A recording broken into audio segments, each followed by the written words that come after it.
Apparently, the Justice League movie is going through extensive changes, including possibly a brand new ending? Holy crap, we gotta talk about this.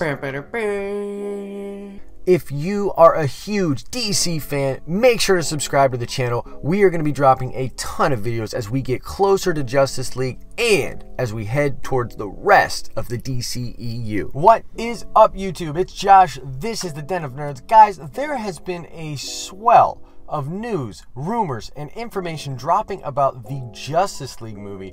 And quite frankly, a lot of it is kind of concerning.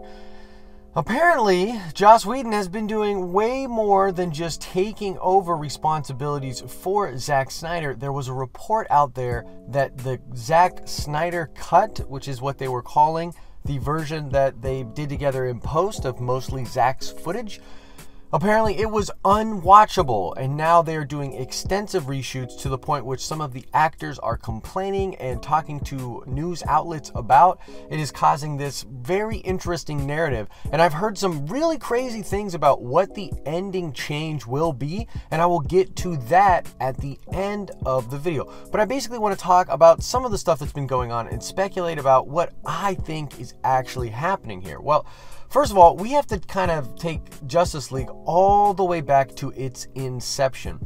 I talk about this a lot, but it's worth going over again. Justice League was this weird movie in which Warner Brothers had about 2 weeks. They had 2 weeks to make a decision on whether or not they were going to start production on Justice League after the fallout of Batman v Superman.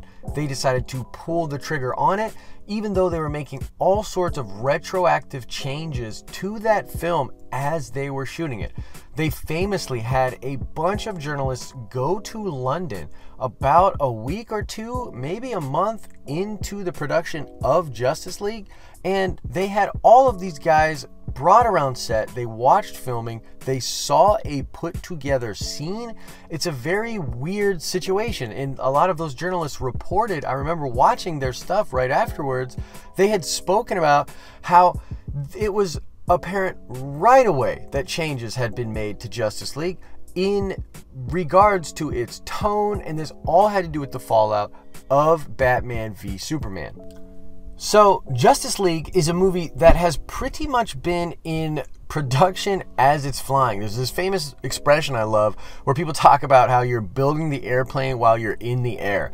And that doesn't sound good, right? Well, that's because it's really, really not. But Hollywood, you know, they do these sort of things. Famously, the Rogue One situation, now what's happening with Han Solo, it's not unspoken for movies to do these sort of things. And reshoots is kind of a totally different thing, right? So all films have scheduled reshoots built into their shooting schedule. This is one of the things that Ben Affleck was talking about just recently.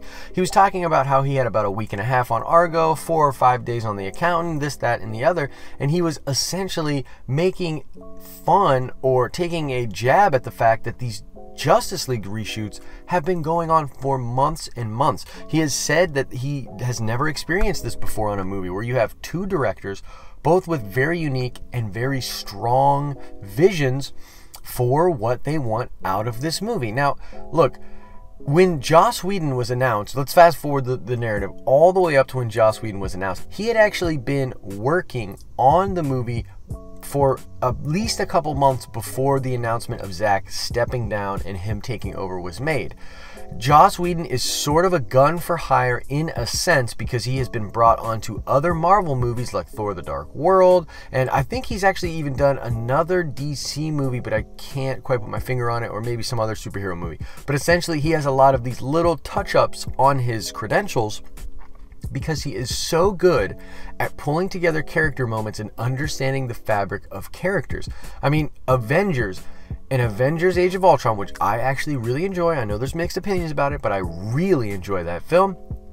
Both of those movies have beautiful character moments all throughout them. They are so based on the characters, and And that's really the important aspect for me when it comes to superhero movies, because like I've said before, these are like kind of soap operas when you really dissect them, when you really break them down. They're really a lot like soap operas. So look, you have this situation where the exact problem that you have in the film is this character moments, the tying of this whole thing together, of making it feel really authentic, the humanizing of the movie. And so they brought they brought Joss on for that exact purpose way before Zack stepped down. They knew this was a problem, and so they brought him on. So it's so natural for him to take over the project completely and make these adjustments. I believe that this movie will now have to be credited as directed by both of them. I think that is just the way it is going to go down. And by the way, Joss might be the kind of guy that just wants to give all the credit to Zack, but he might not legally be able to do that considering all the work he has done. There are rules to the guilds, which are like unions for the directors, the writers, and all these Hollywood types out there. They have these rules that they have to abide by. So it might be a situation that we get a Justice League movie that is directed by Zack Snyder and directed by Joss Whedon. And look, to some of you that's obvious at this point, but I promise you, when this news first dropped, I was on multiple podcasts, I was on multiple videos with different people talking about this, and the belief was that it is not going to be that kind of a situation, and that it will still be a Zack Snyder movie. But that is just not the case. Joss is coming in and he's really putting a stamp on this thing. So let's talk about some of the changes that are more or less confirmed that he is making. One very important change is to the Cyborg character, okay? Now, this is kind of interesting to me because Cyborg is really a fun character if you see him on like the Teen Titans show or the Teen Titans Go show. He's been serious and fun in different versions in the comics. But he's a super cool character, but it really looked like Zack was doing something with him that's very kind of reminiscent of this postmodern, hyper-realistic superhero story that he likes to tell. So I think he was going to go with a version of Victor in which the kid is so detached from what it is to be human. He was going to make him into Bran from Game of Thrones in season 7. He was going to just make him kind of zoinked out, super hyper intelligent, but not able to communicate and not able to be related to. And even though I think that's an interesting take, it's not Cyborg. And so I think that's one of the things that Joss is going to change. I mean, that's what we're hearing from reports, but he's going to make this character more human, more lovable, put some emotion in him, like really make him an interesting, awesome character, which is so good to hear because look, it's just going to be weird.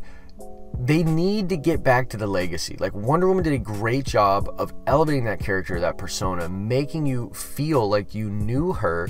Even if you weren't like a big Wonder Woman reader, you had this idea of what Diana is, what Wonder Woman is, and this movie lived up to that. It reinforced that kind of an idea.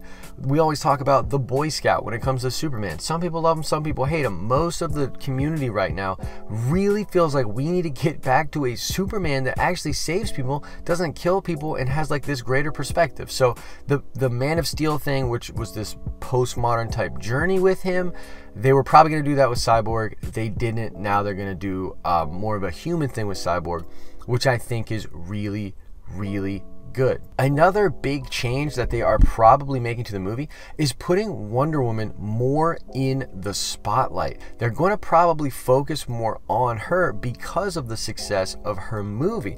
And this just makes total sense. I mean, first of all, I think they should have probably done this a long time ago.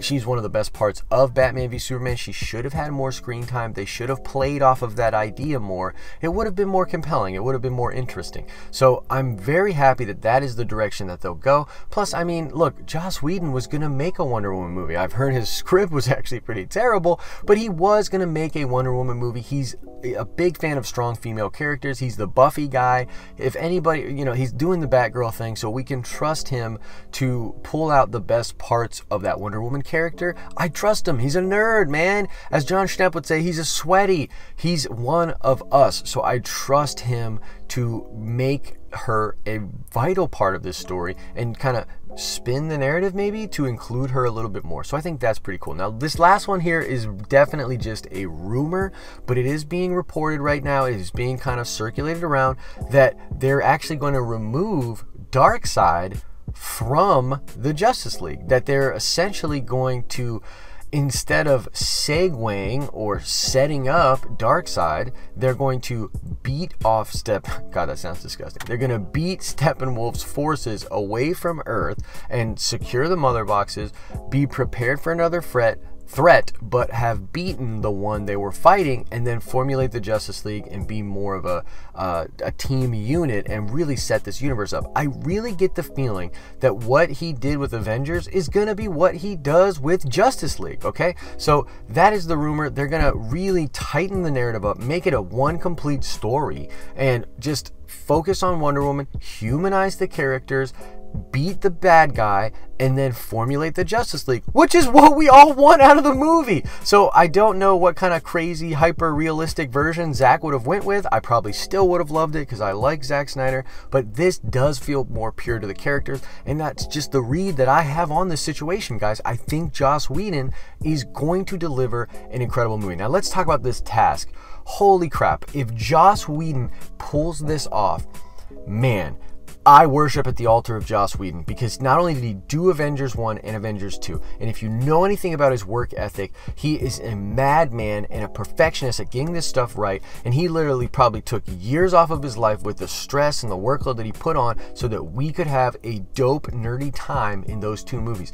Just read some of the stories about him on Age of Ultron. He almost had a breakdown. He looked like a ghost. He broke his foot at one time. He's just like limping around set to set, doing all this directorial duty, writing, rewriting on the spot. He's a crazy, nerdy animal, and if he's able to take this movie, which people are saying is unwatchable, if he can take the unwatchable Justice League and deliver something that's even good, I don't need great, I just need it to be good, then man, am I going to be excited. Man, am I going to be like, yes, let's go DCEU.